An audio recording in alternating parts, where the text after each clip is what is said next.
19 nouveaux sectionnels et un loyer de 2600 $ à payer. Bienvenue dans l'épisode 4 de la quête du million où est-ce que chaque semaine je vous montre mes achats et mes ventes qui me rapprochent de plus en plus vers mon million de dollars. Cette semaine, c'est une très belle semaine autant au niveau des achats que des ventes. Mais avant de commencer avec tout ça, je vais prendre un petit 2 secondes pour vous réexpliquer le fait que tous les montants que je dis dans les vidéos, c'est des montants qui sont pré-taxes. Donc autant à l'achat qu'à la vente, si je dis un montant, c'est plus taxe, donc plus le 15% de taxe. On est une corporation, donc on charge un 15% de taxe à la vente, puis on paye un 15% de taxe quand on achète du stock. Cette semaine, on a vraiment sorti notre portefeuille. Premièrement, le 1er juin, il a fallu qu'on paye notre loyer de 2600 $ pour 3000 pieds carrés ici qu'on a à Gatineau. Honnêtement, c'est vraiment pas cher pour un loyer à Gatineau comme ça de 3000 pieds carrés. Parce que oui, pour entreposer des meubles puis flipper des meubles, il faut de la place. Deuxièmement, on a ramassé un super beau sectionnel en cuir véritable de marque J-Mar pour seulement 200 $.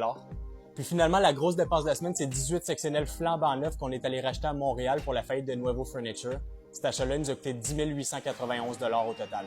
Dans les 18 sectionnels qu'on a rachetés, il y avait 10 fois le modèle Enders, il y avait 5 fois le modèle Janice dans le gris foncé, puis il y avait 3 fois le modèle Janice dans le gris pâle.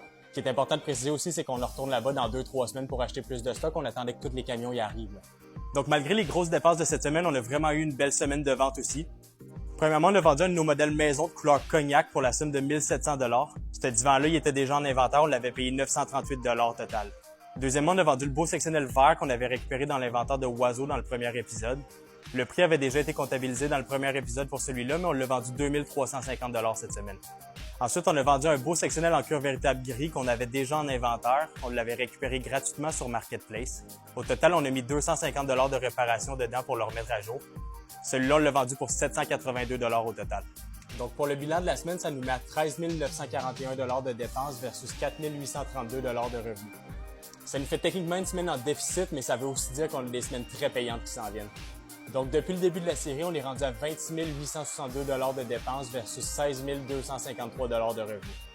Donc ça démontre que parfois, il faut qu'on investisse gros pour récolter encore plus. Suivez-moi si jamais vous voulez me suivre dans ma quête d'atteindre mon premier million de dollars.